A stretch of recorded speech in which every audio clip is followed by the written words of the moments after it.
Bismillahirrahmanirrahim. Assalamualaikum warahmatullahi wabarakatuh. Sebelumnya perkenalkan nama saya Ferdian Ansar dengan NIM 2308011043. Baik, di sini saya akan menjelaskan tentang sedikit teori kuantum dengan dosen pengampu yaitu Bapak Sontang Siwatang. Selamat menyaksikan. Baik, pada kesempatan kali ini mungkin ada beberapa topik sedikit yang akan saya bahas di teori kuantum ini. Yang pertama yaitu teori radiasi benda itu sendiri, kemudian teori kuantum, dan yang ketiga pemahaman klasik cahaya sebagai gelombang serta efek fotolistrik. Oke. Baik, kita masuk ke teori yang pertama yaitu radiasi benda hitam, di mana kegagalan fisika klasik bermula di abad ke-19 ketika para ilmuwan itu tidak mampu menjelaskan adanya fenomena radiasi benda hitam itu sendiri. Meskipun tidak ada benda yang benar-benar hitam sempurna di dunia ini, secara teori benda hitam akan menyerap semua cahaya yang datang tanpa memancarkan radiasi energi berupa panas seperti benda-benda lainnya. Namun faktanya benda hitam itu akan menghasilkan radiasi energi dengan tingkatan atau intensitas yang berbeda. Dengan intensitas ini dapat diprediksikan bahwa kita dapat mengetahui temperatur menggunakan hukum Rayleigh-Jeans. Baik, hukum Rayleigh-Jeans ini sendiri ditemukan oleh Lord Lawrence dan Sir James Jeans, di mana dua ilmuwan ini berasal dari Inggris yang pada tahun 1900. Menurut hukum tersebut, semakin pendek suatu gelombang maka seperti sinar ultraviolet, maka intensitas radiasi energi semakin tinggi menuju tak hingga. Sayang sekali, eksperimen ini menunjukkan bahwa semakin pendek gelombang, intensitas radiasi justru menurun. Kegagalan hukum ini menjelaskan bahwa fenomena radiasi benda hitam ini dikenal sebagai bencana ultraviolet atau ultraviolet catastrophe.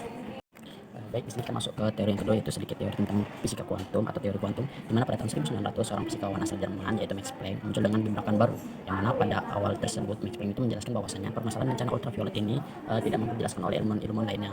Dan menurut Max Planck ini sendiri, elektromagnetik yang dipancarkan suatu benda itu terbagi-bagi atau diskrit dalam paket-paket energi yang disebut dengan kuanta. Besarnya energi ini itu biasanya bergantung pada besarnya frekuensi gelombang elektromagnetik, di mana Planck ini menjelaskan teorinya ini dengan rumus matematika sebagai berikut, mana E sama dengan H dikali V, di mana E itu sebagai energi, H itu sebagai tetapan Planck, dan V itu sebagai frekuensi dari cahaya.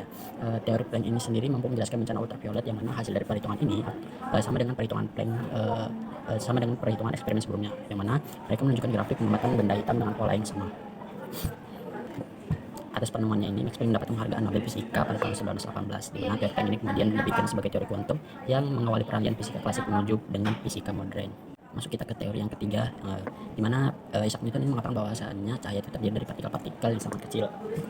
Namun berbagai eksperimen ini membuktikan bahwa cahaya juga merupakan suatu gelombang, di mana salah satu eksperimen ini membuktikan bahwasanya cahaya sebagai gelombang adalah eksperimen celah ganda yang dilakukan oleh Thomas Young pada tahun 1801, di mana Young ini menutup jendela di suatu ruangan gelap dan hanya membuka satu celah kecil yang menjadi sumber cahaya tunggal, di mana di depan cahaya tersebut diletakkan dua celah tipis yang berdekatan, dan cahaya dari celah ganda tersebut kemudian diamati melalui sebuah layar.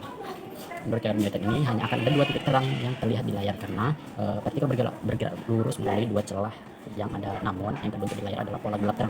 Pola gelap ini muncul karena adanya fenomena interferensi yang dihasilkan oleh suatu gelombang. Sedangkan bagian gelap ini ketika gelombang cahaya dari kedua celah saling menyadapkan, maka bagian yang terang muncul ketika keduanya saling menguatkan. Berdasarkan percobaan ini, Young menyimpulkan bahwa cahaya adalah gelombang. Sayangnya pemahaman klasik ini terdapat permasalahan ketika dihadapkan peristiwa efek fotolistrik.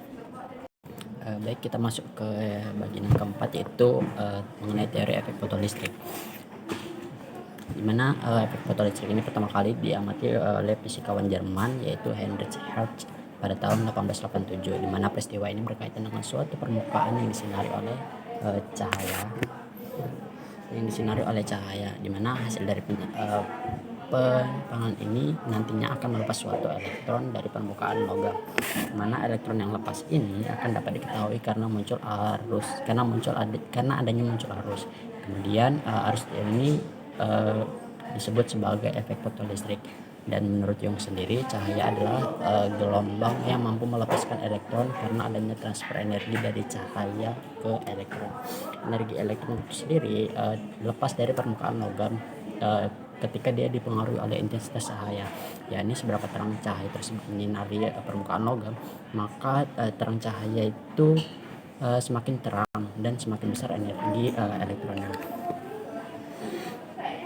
Kemudian dari penjabaran tadi mungkin kita dapat menyimpulkan bahwasanya cahaya itu bersifat dualisme. Dia bisa berlaku sebagai gelombang, bisa juga berlaku sebagai partikel, di mana cahaya ini tidak dapat bersifat sebagai gelombang, namun bersifat sebagai partikel pada suatu situasi tertentu. Mungkin itu saja yang dapat saya sampaikan, kurang lebih saya mohon maaf. Mungkin untuk para Bapak bisa memberi saran. Terima kasih Pak.